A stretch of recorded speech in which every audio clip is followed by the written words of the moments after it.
Second feature है incidence and impact.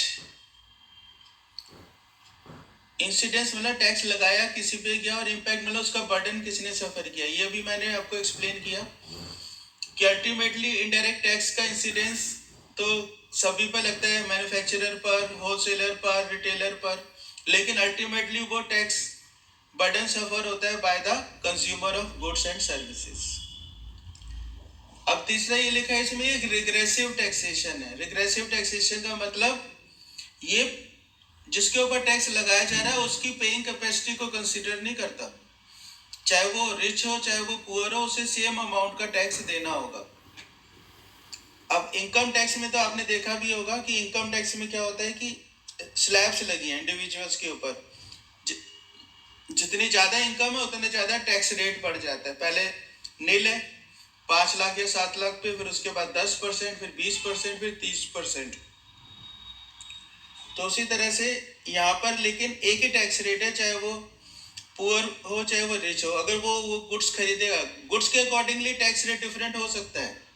जैसे car के ऊपर जीएसटी रेट 28% है, प्लस उसमें से एस भी है, लेकिन गरीब आदमी तो कार खरीदेगा नहीं, तो उसके ऊपर वो टैक्स लगेगा नहीं। लेकिन जो वो उसकी बेसिक नेसेसिटीज की चीजें वो खरीद रहे हैं, उसके ऊपर जो टैक्स रेट है वही टैक्स रेट सबको पे करना होगा। अब एक मोबाइल तो आजकल नेसेसिटी हर एक के पास है, तो मोबाइल के ऊपर 18% जो टैक्स रेट है वो सबको पे करना होगा।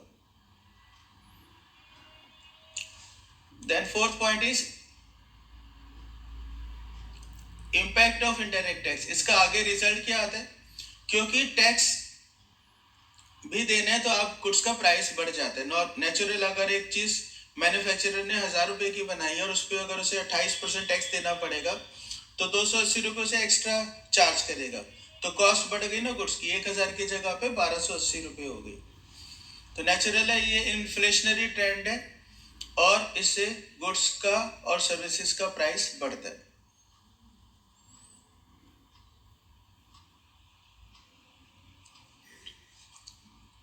फिर इसके बाद इनडायरेक्ट टैक्स प्रमोट्स वेलफेयर। अब वेलफेयर कैसे प्रमोट करेगा, ऐसे मतलब बेसिकली ये गवर्नमेंट की एक पॉलिसी इसमें बन जाती है कि गवर्नमेंट कहती है जो गुड्स पब्लिक के लिए अच्छे नहीं है, उनकी हेल्थ के लिए अच्छे नहीं है, जैसे अल्कोहल या टोबैको, तो उन पे वो ज़्यादा रेट का टैक्स लगाती है ताकि लोग डिस्करेज हो और वो उस चीज़ की कंजम्पशन को कम करे। और लास्ट फीचर है major source of revenue. GST जो है गवर्नमेंट का आज की डेट में मोर देन 50% रिवेन्यू जनरेट करता है। Now we come to taxation powers of government. तो ये मैंने आपको पहले ही बताया, हमारे देश में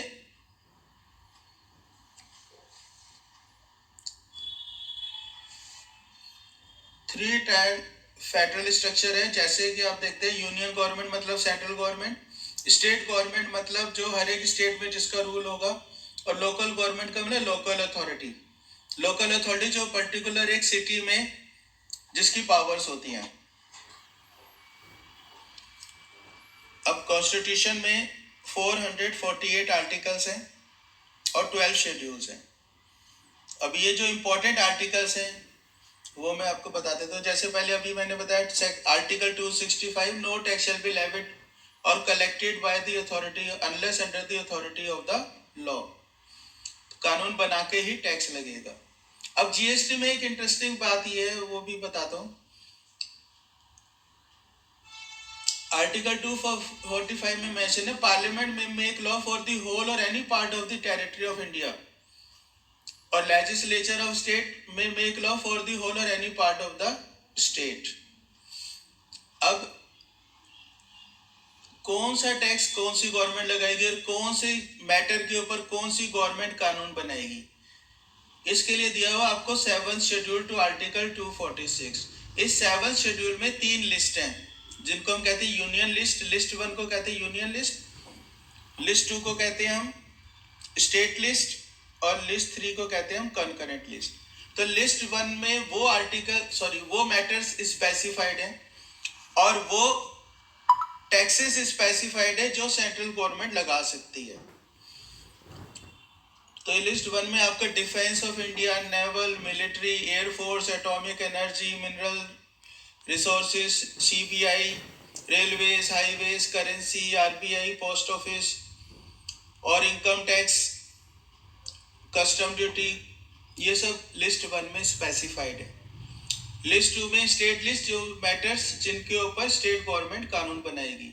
अब क्योंकि ये मैटर स्टेट गवर्नमेंट के परव्यू में आते हैं, तो इसका मतलब ये होगा कि हर गवर्नमेंट अलग अलग कानून बना रही है। दिल्ली की गवर्नमेंट अलग कानून बनाएगी, महाराष्ट्र की अलग बनाएगी, पंजाब की अलग बनाएगी, तमिलनाडु की अलग बनाएगी।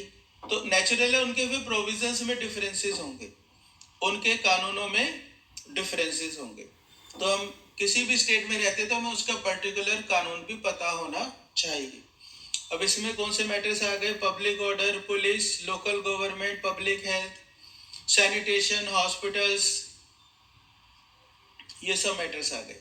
और लिस्ट 3 है कॉन्करेंट लिस्ट, जिसमें दोनों गवर्नमेंट की पावर है, बोथ कैन मेक लॉस। अब इसमें क्या होगा कि अब हो सकता है कि एक सेंट्रल गवर्नमेंट ने भी कानून बना दिया जो पूरे देश पे अप्लाई हो रहा है, और स्टेट गवर्नमेंट ने भी अपना कानून बना दिया। अगर दोनों के प्रोविजन सिमिलर है, कोई कॉन्ट्राडिक्टरी नहीं है, तब तो दिक्कत नहीं है। लेकिन अगर उनमें कॉन्ट्रेरी प्रोविजंस आ जाते हैं, कॉन्ट्राडिक्शन आ जाती है, तो क्या होगा? तो फिर सेंट्रल गवर्नमेंट का जो कानून है वो अप्लाई होगा। This is clear?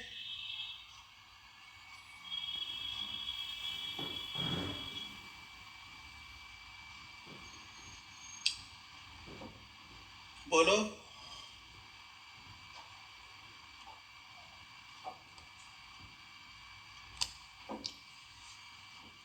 Yes sir.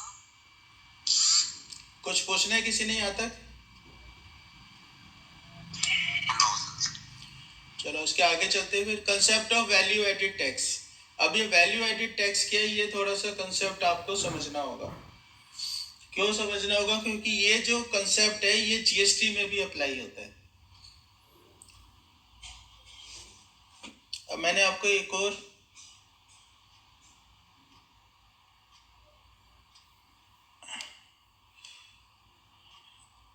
एक डॉक्यूमेंट फाइल भी भेजी है मैंने आपको।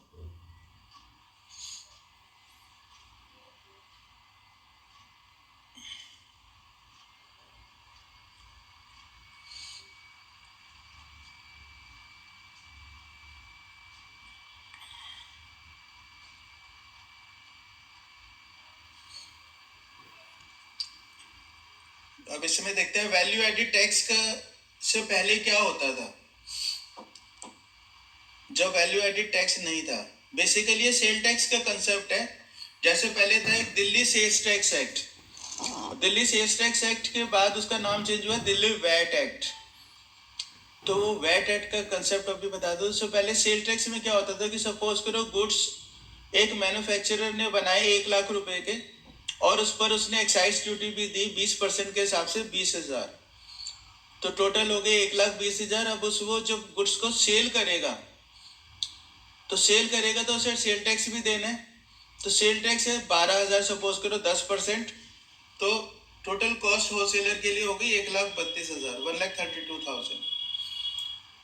अब 1,32,000 हो गया, उसमें मार्जिन होगा, होलसेलर भी अपने कॉस्ट और अपने गोडाउन का खर्च और अपना प्रॉफिट भी जोड़ेगा। तो वो सपोज करो उसने जोड़ा अपना 10,000, तो टोटल हो गया ये 1,42,000। तो फिर से सेल टैक्स लग गया उसके ऊपर 10%, मतलब 14,200। तो देखो इस तरह से तो कॉस्ट बढ़ती जाएगी, दोनों मिला लेंगे तो ये 1,56,000 हो गया करीब। और इसमें सेल टैक्स का कंपोनेंट हो गया 12,000 प्लस 14,000। तो ये तो टैक्स ऑन टैक्स लगता ही जा रहा है। तो इससे क्या हो रहे थे कि गुड्स की कॉस्ट प्राइस बढ़ते जा रहे थे। तो इसको खत्म करने के लिए गवर्नमेंट ने क्या करा, वैट का कंसेप्ट लेकर आए। और वैट के कंसेप्ट में क्या है कि टैक्स को कहती है गवर्नमेंट, इसको आप प्राइस में मत जोड़ो, इसको अलग रखो। तो इसको समझते हैं हम कि वैट का कंसेप्ट क्या बहुत जरूरी है आपके लिए समझना, क्योंकि जीएसटी पूरा इसी पर ही बेस्ड है।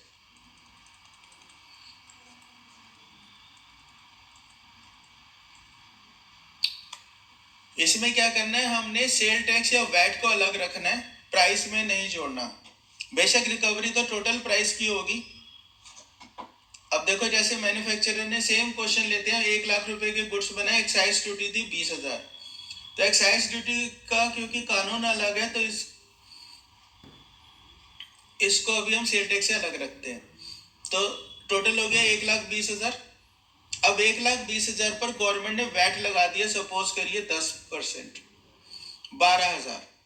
तो जो होलसेलर हो गया, होलसेलर के लिए टोटल प्राइस हो गया 1,32,000। लेकिन जो मैन्युफैक्चरर है वो बिल में अलग लिखेगा, 1,20,000 कॉस्ट लिखेगा और वैट लिखेगा 12,000। ये 12,000 का वो सेल टैक्स या वैट चार्ज कर रहा है।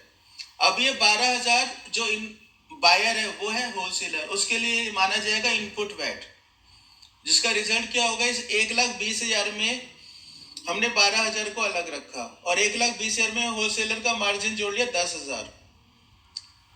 अब टोटल वैल्यू गुड्स की होगी 1,30,000 और 1,30,000 पर टैक्स लगेगा 10%, मतलब 13,000। लेकिन इस 13,000 में से होलसेलर ने 12,000 तो पहले ही दे रखे हैं मैन्युफैक्चरर को, जो मैन्युफैक्चरर ने गवर्नमेंट को जमा कराए होंगे। तो इसका मतलब उसको वो 12,000 का इनपुट टैक्स क्रेडिट मिल जाएगा और उसको अपनी जेब से सिर्फ 1,000 ही पे करने हैं, लेकिन वो 13,000 रिकवर करेगा। किससे? रिटेलर से। तो रिटेलर के लिए कॉस्ट होगी 1,43,000।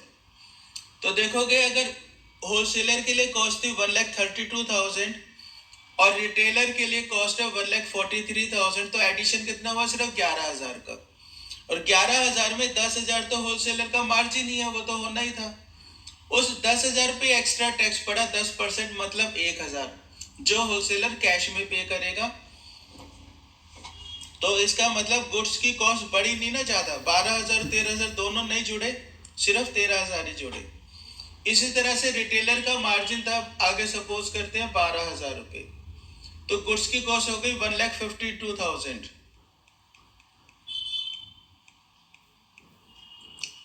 सॉरी 1,42,000, और उस पे टैक्स बनता है 14,200। तो वो कस्टमर से, कंज्यूमर से चार्ज करेगा 14,200। 14,200 में से 13,000 उसने पे कर रखा है टू द होलसेलर, इसलिए वो अपनी जेब से जमा कराएगा 1,200 रुपए, और कंज्यूमर के लिए टोटल कॉस्ट हो गई 1,56,200। तो एडिशन कितना हुआ? 1,56,200 में से हम हटा दे तो 13,200 का ही एडिशन हुआ। 13,200 में 12,000 तो रिटेलर का ही मार्जिन है और 1,200 रुपए उसका एडिशनल टैक्स हुआ। तो इसको हमने ये कहते हैं कि जितनी वैल्यू बढ़ी है उसके ऊपर टैक्स लगा। वैल्यू बढ़ी 12,000 तो उसका 10% टैक्स बढ़ा 1,200 रुपए। तो इसलिए हम इसको कहते हैं वैल्यू एडिड टैक्स। अब ये सेल टैक्स में भी कंसेप्ट एप्लीकेबल था, एक्साइज में भी एप्लीकेबल था, बाद में सर्विस टैक्स में भी एप्लीकेबल हो गया और अब ये जीएसटी में भी एप्लीकेबल हो गया। You got my point?